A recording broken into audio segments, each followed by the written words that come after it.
할렐루야. 반갑습니다. 오늘 수요 예배 오전에 1부 드리고 지금 저녁에는 2부 시간인데 함께 해주신 여러분 감사를 드립니다. 장마철이라 이번 한 주간 계속 비가 온다 그러더니 기상청도 잘 못 맞추네요. 네, 오늘 그래도 여러분 교회에 오는데 불편하지 않으라고 하나님이 좀 배려해 주셔서 그래서 교회 오는데 그래도 불편함 없이 이렇게 아마 오게 되리라 생각을 합니다. 아무튼 장마철의 날씨에도 불구하고 또 그 모든 날씨를 다 뒤로 하고 또 이겨내고 예배 자리에 오신 여러분 모두를 주님의 이름으로 환영하고 또 하나님께서 예비하신 놀라운 은혜가 또 저에게도 여러분에게도 넘치게 나타날 수 있기를 주님의 이름으로 간절히 축원합니다. 우리 여호수아 연구 오늘 몇 번째예요? 36번째 시간이거든요. 제가 지난주에 이야기했지만은 오늘부터가 이제 여호수아는 고비다 이렇게 얘기를 했습니다. 왜냐면 이제 오늘부터 나오는 게 이제 가나안 땅 정복해 가지고 그 땅을 다 나누는 거예요. 지파별로 나눠 주는 거예요. 그래서 지명들 이름만 잔뜩 남아요. 오늘 여러분 그 15장 1절로 19절까지 거든데 그래도 거기 앞부분만 조금 나왔지만은요 20절부터 62절까지 63절까지 쭉 읽으면요 전부 지명만 나와요. 알아듣지도 못할 지명들, 알지도 못하는 것, 뭐 역사학자도 아니고 지리학자도 아니고 이거 어떻게 해야 되나 뭐 이런 고민이 되어지는 바로 그러한 부분이. 근데 이것이 계속 이제 나오는 거예요. 그래서 이제 여호수아 이제 이것이 끝날 때까지 이제 고민이 많은 거죠 저는. 그래서 제가 지난주 그랬잖아요. 저를 위해서 기도해 주셔야 한다고. 기도하셨나요? 안 하신 것 같아요. 장로님만 하셨네. 네. 아무튼 기도해 주셔야 제가 여기서 뭔가 영적인 메시지를 끄집어내고 또 영적인 메시지를 선포할 수 있거든요. 정말 본문 어려워요. 이거 강해 설교할 때 이런 본문 만나면요 그냥 넘어가고 싶어요. 그냥 뛰어넘고 싶거든요. 아무튼 오늘도 쉽지 않은 그러한 상황입니다. 가나안 땅 7년 정복을 하면서 이스라엘 백성들이 이제 그 각 지파들이 다 가나안 땅을 이제 분배받는 그러한 이야기. 그렇지만 오늘 이 본문 속에서 또 하나님께서 주시는 은혜들을 좀 찾아보고 또 나눠보고자 합니다. 오늘 주보에 몇 문제 있는지 아세요? 주보 안 보셨죠? 뭐 주보 필요 없어요. 그죠? 그냥 제가 다 알아서 해줄 거라고 생각하고 그냥 여러분이 딱 앉아 계신 것 같아요. 주보에 몇 문제가 있냐면요. 보통 제가 4문제, 5문제 내거든요. 근데 오늘은 몇 문제예요? 7문제예요. 이거 처음 있었던 일이, 처음 있는 일이에요. 오늘 집에 가긴 다 글렀어요. 이제 7문제입니다. 자, 첫 번째 문제 보겠습니다. 첫 번째 문제는 가장 먼저 가나안 서쪽 땅을 분배받은 지파는 누구입니까? 여러분, 이스라엘 백성들이 출애굽했잖아요. 홍해 건넜잖아요. 광야 생활했잖아요. 그리고 이제 가나안 땅을 들어가는데 가나안 땅을 들어갈 때 뭐를 건너가냐면 요단강을 건너가요. 그 요단강을 건너 들어간 곳이 가나안 서쪽 땅이에요. 이해되셨어요?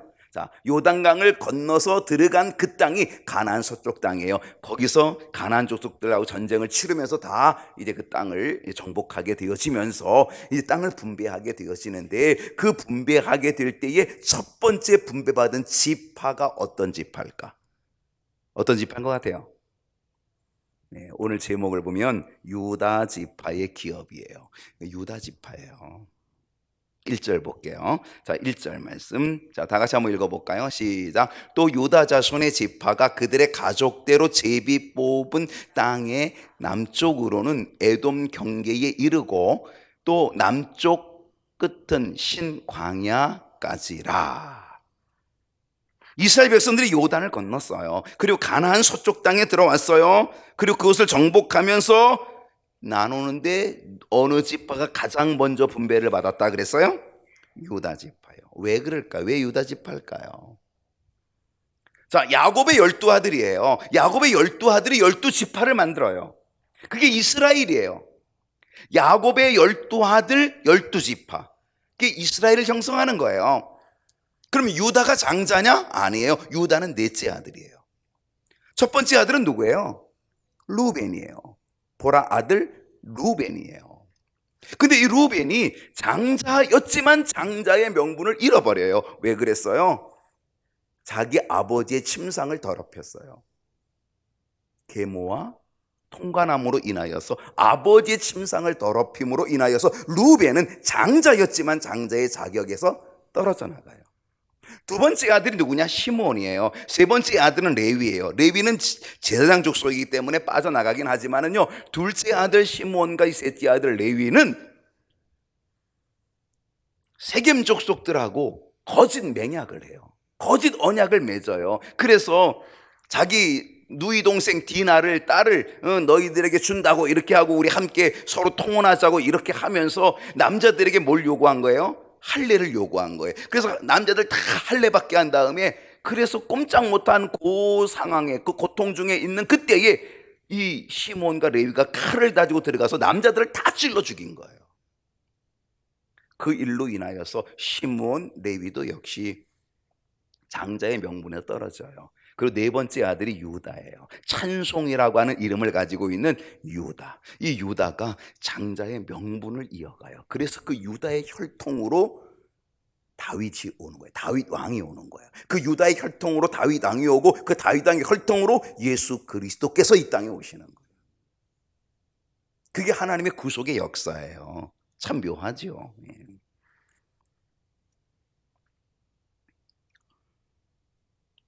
또 하나, 이 유다 지파가 12아들 가운데서 가장 먼저 이 분배받게 되어졌던 것은요, 이것은 야곱이 죽기 전에 12아들에게 축복하는 그 축복의 메시지대로 그대로 되는 거예요. 여러분, 이게 굉장히 중요해요. 야곱이 죽기 전에 자기 아들들에게 다 모아요? 축복해요. 그 축복할 때에 특별히 유다의 축복은 남달랐어요. 볼게요. 자, 창세기 49장 8절을 봅니다. 야, 유다야. 이제 지금 이게 야곱이 죽기 전에 유다를 축복해요. 자기 네 번째 아들 유다를 축복하는 축복이거든요. 다 같이 한번 읽어볼까요? 유다야, 시작.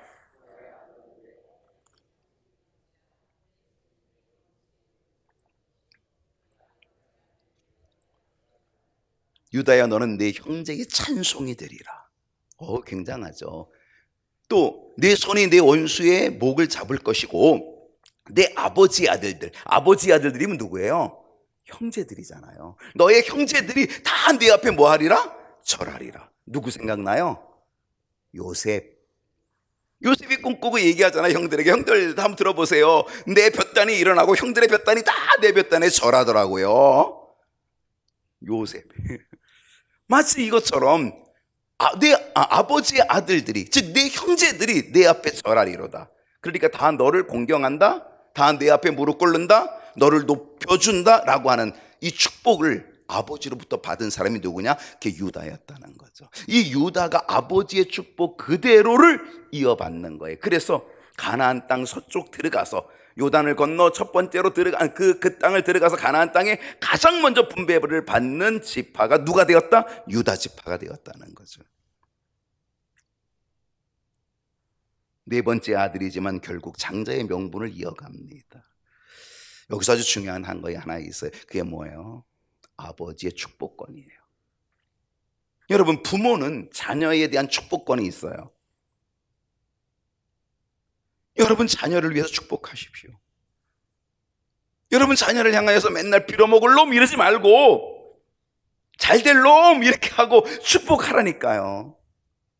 여러분의 축복권이 있다니까요. 그 축복권을 잘 활용해야 돼요. 그러면 그 축복한 대로 되는 거거든요. 야곱이 유다를 그렇게 축복했잖아요. 그러니까 그렇게 되는 거예요. 루벤은 그런 축복을 못 받았어요. 맏아들이지만 축복을 못 받았어요. 너는 내 침상을 더럽혔다라고 하는, 오히려 그렇게 시작을 하잖아요. 얼마나 안타깝습니까? 오늘 우리는 이 부모의 축복권을 자녀들에게 발휘해야 돼요. 자녀를 축복하십시오. 하나님이 들으십니다. 그리고 그 자녀를, 여러분의 자녀를 하나님께서 복을 주시는 줄로 믿습니다. 두 번째 문제 갈게요. 유다 지파의 경계는 어디입니까? 유다 지파의 경계.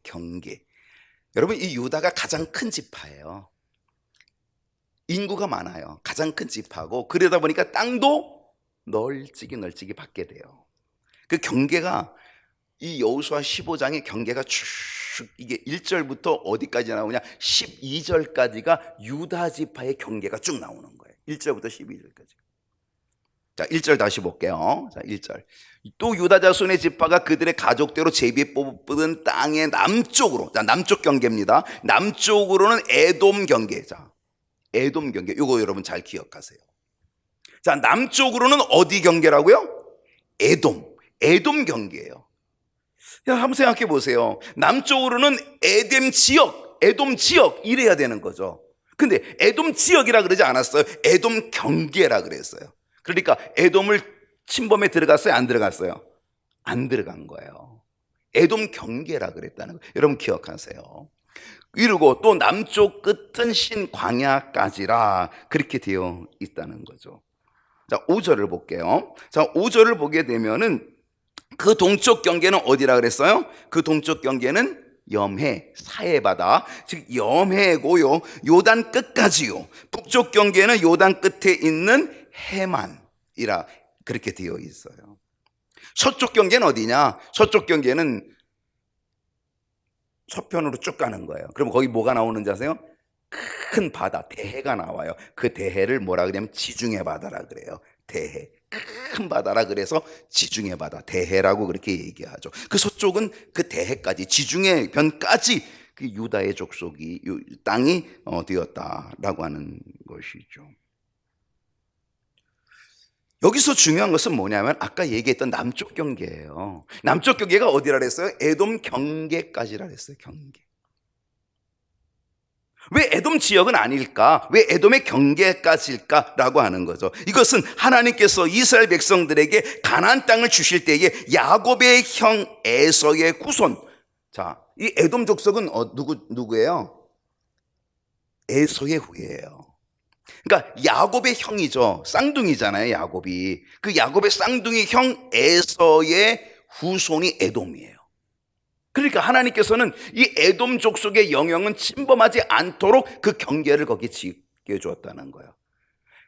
만약에 남쪽 지역이 에돔 지역이다라고 했다면 에돔까지 그냥 다 차지해버리는 거죠. 근데 하나님께서 그렇게 못하게 한 거예요. 경계를 어떻게 했다고요? 남쪽에 에돔 경계까지 그렇게 만들어 주었다라고 하는 사실이죠. 왜 그랬을까요? 그것은 하나님께서 에서에게도 주셨던 약속이었고 또한 에서에게 주셨던 하나님의 언약이에요. 그래서 에돔의 영역은 건드리지 못하게 하신 거죠. 그건 하나님의 약속이기 때문에 그렇다는 거죠.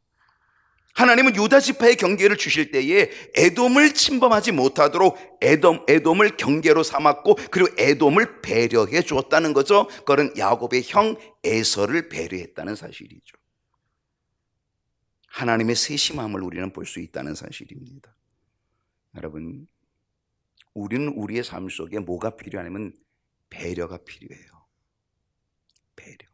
힘이 있다고 장악하는 것이 아니라 힘이 있지만 힘이 있을 때 배려하는 거죠. 하나님께서 에돔을 배려하신 것처럼 우리는 우리의 삶 속에서 우리는 다른 사람을 배려할 수 있는 지혜도 필요하다는 거죠. 자, 세 번째 문제로 갈게요. 자, 세 번째는 갈렙이 정복한 곳은 어디입니까? 갈렙이 정복한 곳이 어디냐? 13절 보겠습니다. 자, 이제 12절까지가 이게 유다의 경계예요. 유다 지파가 했던 경계고, 이제는 이 13절에 이제 다른 이야기 살짝 나오는데요. 자, 13절 볼게요. 여호와께서 여호수아에게 명령하신 대로 여호수아가 기럇 아르바 곧 어느 땅? 헤브론. 헤브론 많이 들어봤죠? 기억하시죠? 예, 헤브론을 유다 자손 중에서 분깃으로 여분네 아들 갈렙에게 주었으니 아르바는 아낙의 아버지였더라. 여러분, 갈렙이 정복한 곳이 어디였습니까? 기럇 아르바 곧 어느 땅? 헤브론이었다는 거예요. 여러분, 이 헤브론은 중요한 땅이에요. 여러분, 약속의 땅이기도 해요. 근데 바로 이 약속의 땅 헤브론, 아주 중요한 땅, 이걸 누가 차지해요? 바로 갈렙이 차지하는 거죠. 헤브론에 사라의 무덤이 있는 거죠. 아브라함의 아내 사라의 무덤이 있고 바로 그곳에 아브라함이 함께 매장이 되고 거기에 이삭이 매장이 되고 야곱이 매장이 되고 바로 그게 헤브론이거든요.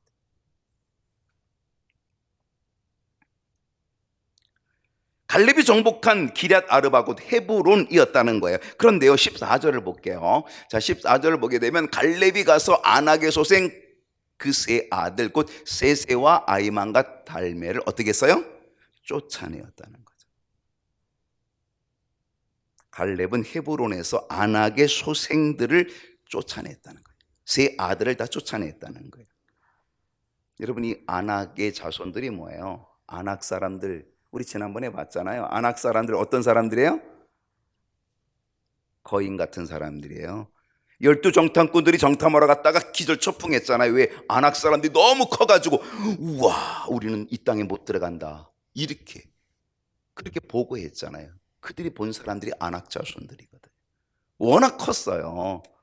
그러니까 그들에 비해서 자기들은 메뚜기와 같다라고 이렇게 생각을 한 거죠. 못 들어간다라고 생각을 했던 거죠.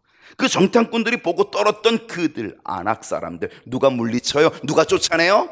갈렙이 쫓아내요. 이때 갈렙의 나이가 몇 살이었다 그랬어요? 85세였어요. 85세인데도 이들을 쫓아냈다는 거예요. 이 거인 아낙 자손들을 쫓아냈다는 거예요. 믿음이 있으면 하나님의 능력을 믿고 하나님의 약속을 믿으면 이스라엘 백성들이 그토록 두려워했던 아낙 자손들 쫓아내는 역사가 있게 된 줄 믿습니다. 믿음이 있는 거예요. 하나님의 약속을 믿는 믿음. 내가 비록 85세라 할지라도 하나님이 함께 하신다라고 하는 믿음 때문에 결국 갈렙은 아낙 자손을 쫓아낼 수 있는 거죠. 여러분 앞에 아낙 자손들이 가끔 나타나요. 여러분 앞에 어떤 아낙 자손들이 나타날까요? 때로는 질병의 아낙 자손이 나타나고요. 때로는 자식이라고 하는 자식의 문제의 아낙 자손이 나타나고요. 때로는 물질이라고 하는 아낙 자손이 나타나서 너무 힘든 그런 상황, 너무 캄캄해, 너무 앞이 너무 커서 어떻게 해볼 도리가 없어. 아낙 자손들이 우리 앞에 나타나요. 여러분 그때 그 아낙 자손들을 보고 두려워하지 말고 갈렙은 85세의 나이라 할지라도 믿음을 가지고 그 아낙 자손들을 쫓아냈다는 거죠. 두려워하지 아니하고 하나님을 신뢰하는 믿음 속에서 우리 앞에 있는 아낙 자손들을 물질의 아낙 자손들, 자녀의 아낙 자손들, 질병의 아낙 자손들, 갖가지 모양의 내 앞에 문제들의 아낙 자손들을 쫓아낼 수 있는 믿음의 용사들 될 수 있기를 주님의 이름으로 축원합니다. 네 번째 문제로 갈게요. 기랴세벨을 점령한 사람은 누구입니까? 기랴세벨 점령한 사람이 누구냐? 자, 15절입니다. 15절. 자, 거기서 올라가서, 이 거기서가 어디예요? 헤브론이에요. 헤브론을 점령해서 아낙 자손들을 쫓아냈어요. 자, 거기서 헤브론에서 올라가서 드빌 주민을 쳤는데 이 드빌의 본 이름이 어디라고요? 드빌이 기랴세벨이에요. 기랴세벨. 자, 오늘 네 번째 문제는 기랴세벨을 점령한 사람은 누구냐라고 이렇게 이야기를 했어요. 자, 갈렙이 헤브론을 정복했어요. 그리고 아낙 자손들을 쫓아냈어요. 그리고 이제는 계속해서 드빌을 공격하게 돼요. 드빌, 이 기랴세벨 드빌을 공격하게 되는데 이 드빌이라고 하는 이 지역의 이름은 학자의 성읍이라는 거예요. 학자의 성읍. 그러니까 어때요? 괜찮은 곳이죠. 학자의 성읍. 이곳은 문화의 첨단을 걷는 아주 중요한 장소였어요. 그래서 갈렙은 이 기랴세벨, 이 드빌을 점령하는 자에게는 어떻게 했어요? 자기 딸을 아내로 주겠다고 약속을 해요. 딸을 주겠다 이렇게 약속을 하는 거죠. 16절 볼게요. 자, 16절 보겠습니다. 갈렙이 말하기를 기랴세벨을 쳐서 그것을 점령하는 자에게는 내가 내 딸 악사를 아내로 주리라.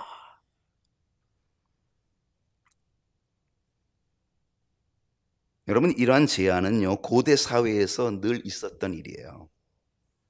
어떤 전쟁에서 큰 공을 세우면 큰 공을 세운 자는요, 그를 위로하기 위해서 바로 이런 풍습이 있었다는 거예요.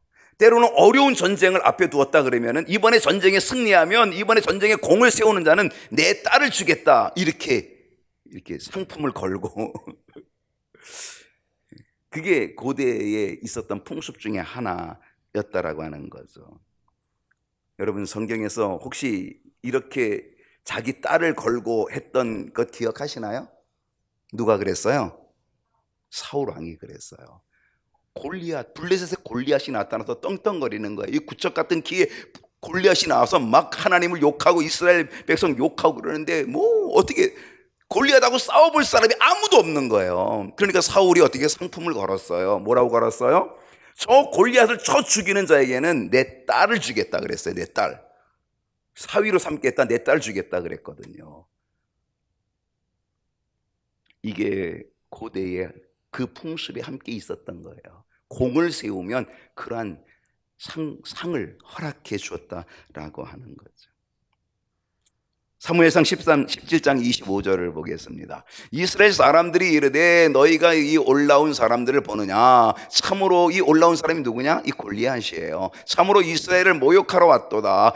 그를 죽이는 사람은, 이 골리앗을 죽이는 사람은 왕이, 사울 왕이 많은 재물을 준대요. 많은 재물, 상금을 준다는 거예요. 많은 재물로 부하게 하고 또 그의 딸을, 왕의 딸을 그에게 주고 그 아버지의 집을 이스라엘 중에서 모든 세금을 다 면제해 주겠다. 상품도 대단히 많이 걸었어요. 많은 재물 주겠다. 내 아버지 집에 모든 세금을 다 면제해 주겠다. 그리고 내 딸을 주겠다. 골리앗을 잡는데요, 이 엄청난 상품을 사울 왕이 걸었다니까요. 그리고 이 상을 누가 받아요? 다윗이 받는 거죠. 다윗이 그 딸을 안 주려고 했는데 결국은 주게 돼요. 메랍을 주려고 했는데 메랍을 안 주고 미갈을 주게 되죠. 미갈이라고 하는 딸을 주어서 다윗이 결혼하게 되죠.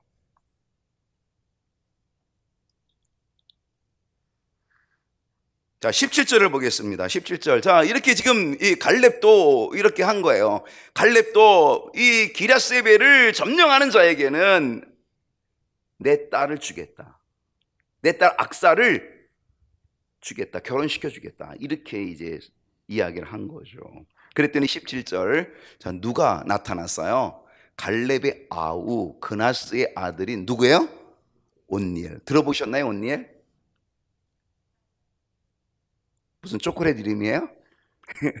온니엘. 자, 온니엘이 그것을 점령함으로 갈렙이 자기 딸 악사를 그에게 아내로 주었더라. 여러분, 이 온니엘이 누구예요? 기랴세벨을 점령한 사람이에요. 갈렙의 동생이래요. 갈렙의 아후 그나스의 아들. 그러면 갈렙하고 무슨 사이예요? 조카예요, 조카. 갈렙의 동생의 아들이니까 조카예요. 그 조카가 뭐가 된 거예요? 이제는 사위가 된 거예요. 조카가 사위가 된 거예요. 내 딸 악사를 주겠다 그러니까 누가 나타났어요? 조카가 나타났어요. 그래서 악사와 결혼하겠다고 생각을 하고 그 악사를 얻기 위해서 기랴세벨을 점령하게 되는 거죠. 그래서 온니엘이 그 기랴세벨을 점령해요.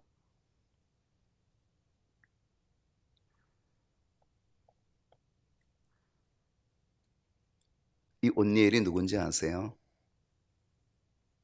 이스라엘이 왕정시대 전에 사사시대가 있잖아요. 사사시대에 첫 번째 사사가 온니엘이에요. 여기 아주 놀라운 진리가 하나 있어요. 자, 사사기 3장 9절을 한번 보겠습니다. 사사기 3장 9절. 이스라엘 자손이 여호와께 부르짖으매, 여호와께 부르짖어요. 그랬더니 여호와께서 이스라엘 자손을 위하여 한 구원자를 세워줘요. 이 구원자가 누구의? 사사예요. 한 구원자를 세워 그들을 구원하게 하시니 그는 곧 갈렙의 아우 그나스의 아들 누구? 온니엘. 이 온니엘이 첫 번째 사사가 돼요. 이스라엘의 마지막 사사는 누구예요? 사무엘이에요. 사무엘이 마지막 사사가 되면서 결국은 사울 왕에게 기름 붓고 다윗 왕에게 기름 붓고 그리고 그의 사명이 다하여지죠. 마지막 사사는 사무엘이고 그 첫 번째 사사가 누구냐? 온니엘이었어요. 그 온니엘이 누구냐고? 갈렙의 사위예요. 그 갈렙의 사위가 첫 번째 사사가 되게 되었다는 거예요. 여기서 하나의 중요한 영적 깨달음이 있어요. 그게 뭐냐면, 여러분, 이스라엘 백성들이 모세가 12정탐꾼을 가나안 땅에 보내잖아요. 그 12정탐꾼 중에서 정말 믿음으로 보고한 정탐꾼이 두 사람이 있었어요. 누구예요? 여호수아하고 갈렙이에요. 10명은 이미 다 탈락이고 부정적인 보고했고, 정말 믿음으로 보고한 사람은 여호수아, 갈렙 두 사람이거든요. 근데요, 이 믿음으로 보고한 이 두 사람만이 20세 이상의 남자로 오직 가나안 땅에 들어온 사람이 되었어요. 나머지 20세 이하는 다 광야에서 죽어요. 40년 광야 생활하면 다 죽고, 그리고 나서 20세 이상의 남자로 들어온 사람은 여호수아, 갈렙 두 사람밖에 없어요. 근데 보세요, 그 두 사람 중에 한 사람은 모세의 후계자가 돼요. 모세의 후계자가 되어서 이스라엘의 지도자가 되는 거예요. 근데 함께 믿음으로 보고했던 갈렙은 뭐예요?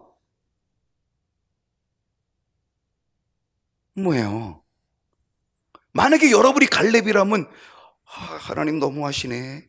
여호수아하고 갈렙 나하고 여호수아 갈렙 여호수아하고 나하고 뭐 내가 뒤질 것도 없고 내가 그래도 삐까삐까한데, 근데 여호수아는 모세의 후계자를 세워주시고, 저는 뭐예요 지금 뭐예요? 이럴 수 있죠. 저는 이 성경을 보면서 하나님께서 계획하시는 하나님의 계획은 우리의 생각으로는 뛰어넘는 역사가 있다는 사실이죠. 갈렙은 자신이 이스라엘의 지도자가 되지는 못했어요. 여호수아처럼 이스라엘의 지도자의 위치로 올라가지는 못했지만, 그러나 그는 그의 사위를 통하여서 이스라엘을 다스리는 첫 번째 사사, 이스라엘의 지도자를 그 사위, 그 딸의 모습을 통하여서 하나님이 만들어주셨다는 거예요. 이것은 갈렙을 보상하시는 하나님의 또 다른 섭리가 있었다는 사실을 저는 여기서 보게 되는 거죠. 낙심하지 마세요. 하나님은 하나님의 방법이 또 있어요. 여러분, 이 여호수아와 갈렙 두 사람 한번 좀 우리가 연구해 볼 대상이기도 해요. 이 두 사람은 믿음의 동지였지만, 여러분 한번 잘 생각해 보세요. 믿음의 동지였지만 한편으로는 경쟁자일 수도 있는 거예요. 여러분, 교회 안에서 경쟁자 있잖아요. 믿음의 동지인데도, 함께 믿음의 배를 타고 가는데도 교회 안에서 얼마나 시기질투하면서 경쟁해요.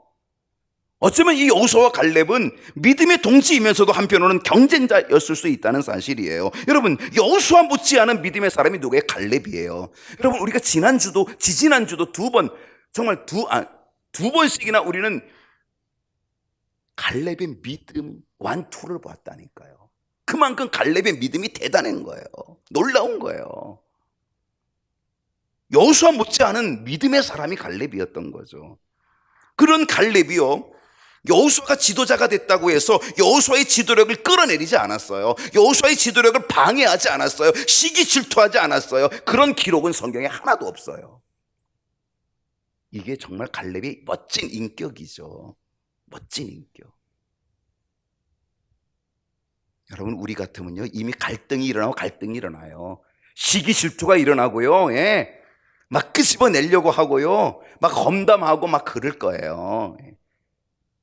갈렙에게는요, 여호수아에 대해서 그의 지도력을 훼방하거나 방해 놀거나 끌어내리거나 이런 적이 한 번도 없는 거죠. 여러분, 오늘 이 갈렙의 인격, 이 믿음이 저와 여러분의 모습이 될 수 있기를 소원합니다. 오히려 갈렙은요, 여호수아의 지도력을 인정했어요. 그래서 뭐라 그랬어요? 여호수아에게 이 산지를 내게 주십시오. 모세를 통하여 약속받은 이 산지를 내게 주십시오. 허락해 달라고 그렇게 부탁을 했죠. 인격적인 믿음의 사람 갈렙.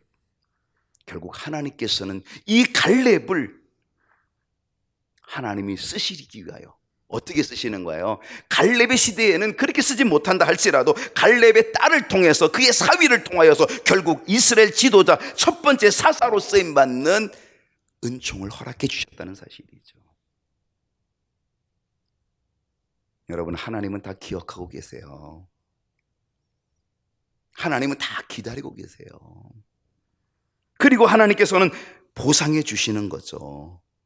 그 보상해 주시는 하나님 된다는 사실을 여러분 기억하시고요. 언제나 믿음으로 기다리는 믿음의 인격자가 될 수 있기를 축원합니다. 다섯 번째요. 갈렙의 딸의 요구는 무엇입니까? 자, 이제 갈렙의 딸, 이 악사가 결혼했어요. 이제 온니엘하고 결혼했어요. 자, 18절 보겠죠. 18절 말씀.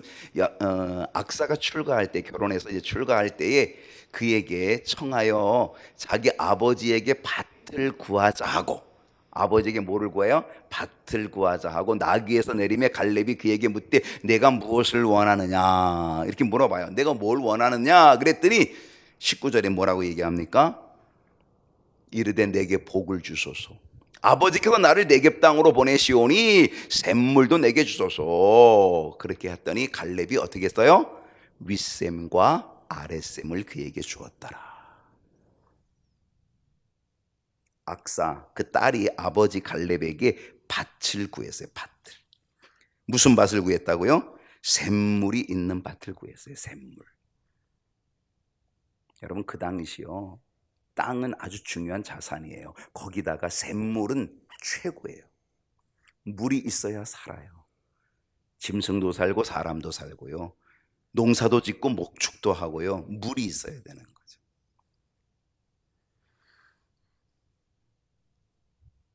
악사가요, 아버지에게 이 샘물이 있는 땅을 달라는 거예요. 아마 그래서 딸은 이쁜 도둑이라고 하는 말이 여기서 나오는 것 같아요. 딸은 이쁜 도둑이다. 딸이 요구했는데요, 갈렙은 어떻게 했어요? 자, 샘을 하나 달랐는데 샘을 몇 개 줬어요? 2개 줬어요. 윗샘, 아랫샘 다 줬어요. 갈렙은 기럇세벨을 정복한 자에게 주는 상급을 자기 딸 악사와 함께 윗샘과 아랫샘을 더하여 준 셈이 된 거죠. 하나님께서도요, 더하여 주시는 은혜를 주실 줄로 믿습니다.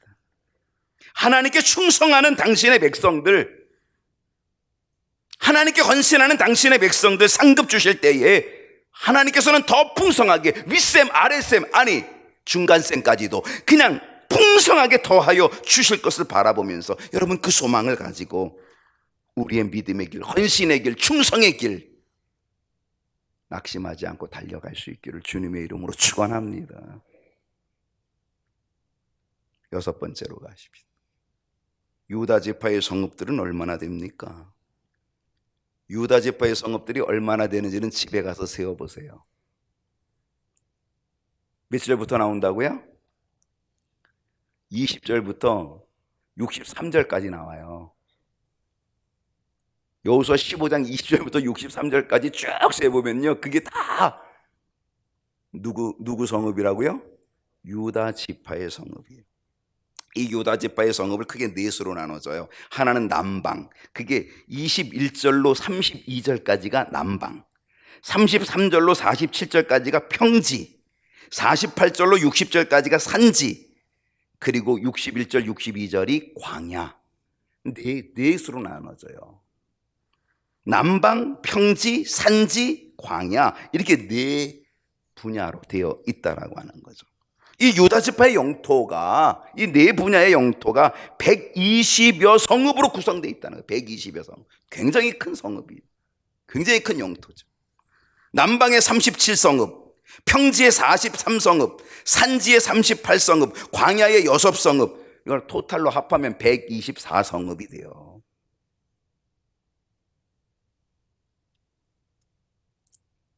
갈렙이 족장격으로 있는 이 유다 지파가 가장 큰 지파로 가장 넓은 지역을 차지하게 돼요. 이것은 아마 하나님께서 갈렙을 통하여 주시는 유다 지파의 또 다른 은혜일 수도 있는 거죠. 갈렙은요, 유다 지파가 이런 은혜를 받을 수 있는 축복의 통로로, 은혜의 통로로 사용됐다는 것. 오늘이 여러분 갈렙과 같은 믿음으로 여러분이 어디서나 축복의 통로, 은혜의 통로로 사용되어지는 역사가 일어나기를 축원합니다. 마지막 7번째입니다. 유다 지파가 쫓아내지 못한 족속은 무엇입니까? 마지막 63절입니다. 오늘 63절 마지막인데요. 다 같이 읽어볼까요? 시작. 예루살렘 주민 여부수 족속을 유다 자손이 쫓아내지 못하였으므로 여부수 족속이 오늘까지 유다 자손과 함께 예루살렘에 거주하니라. 예루살렘은요, 지금은 이스라엘의 수도잖아요. 그 당시도 이 예루살렘은 아마 굉장히 좀 중요한 요지일 수도 있었겠죠. 근데 이 예루살렘에 누가 살고 있었냐면 여부수 족속들이 살고 있었어요. 여부수 족속들. 근데 이 가나안 족속 부족 중에 이 여부수 족속은 아주 특별났어요. 이 예루살렘 지역에서 살고 있는 이 여부수 족속들이 좀 특별났어요. 예루살렘 왕이 아도니세덱이었거든요. 이 아도니세덱이 주동하여 가지고 동맹군을 형성했잖아요. 그리고 이스라엘과 전쟁을 벌였잖아요. 근데 어떻게 했어요? 다 망했죠. 다 패하였죠. 그래서 아도니세덱 왕으로부터 그 동맹한 모든 양들이 다 진멸당했어요. 다 진멸당했는데도 불구하고 이 예루살렘은 점령당하지 않았다는 거예요. 참 묘해요. 그리고 나서 이제 이 왕들을 다 처단한 다음에, 그 다음에 이제 이 유다, 그 다음에 시므온, 유다와 시므온이 이제 연합하여서 다시금 이제 이 여부수 족속 있는 이 예루살렘 지역을 이제 다시금 이제 점령을 해요. 점령했다가도 이제 그들이 또 다른 지역을 향해서 또 전쟁을 하러 점령하러 나가면은 이 여부수 족속들이 또 그 땅을 또 차지하러 또 와요. 그러니까 이 여부수족들은 아주 이 예루살렘에 그냥 계속 붙어 사는 족속들이었어요. 그러다가 결국 이 예루살렘 지역을 장악하고 있던 여부수 족속을 누가 점령하냐면, 완전히 점령하냐면 다윗 왕이 통일 왕국을 이루잖아요. 다윗 왕이 통일 왕국을 이루는 바로 그때에 이 예루살렘을 완전히 정복하는 거죠.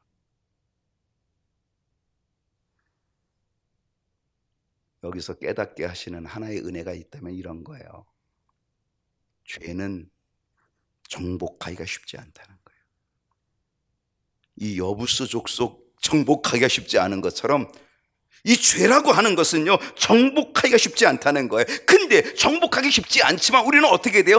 끝내 정복해야 된다는 거예요. 누가 정복했다고요? 다윗이. 통일 왕국을 이루어서 정복하듯이 우리는 이 죄에 정복하기 어렵지만 우리는 끝내 정복해야 된다는 사실이죠. 우리가 이 죄를 끝내 정복하면 그때 뭐가 이루어지는 거예요? 하나님의 나라, 하나님의 통치가 이루어지는 거예요. 하나님의 통치가 내 삶 속에 이루어질 수 있도록 우리는 내 안에 있는 죄를 어떻게 해야 돼요? 정복해내야 된다는 거죠. 우리가 쫓아내지 못하는 이 사탄의 권세가 남아있지 않도록 우리는 이 사탄의 권세, 우리는 죄의 권세, 우리는 철저히 끝까지 완벽하게 쫓아내야 된다는 것. 그래서 하나님의 나라가 이루어지고 하나님의 통치가 이루어지는 은혜의 삶을 살아가야 될 줄로 믿습니다.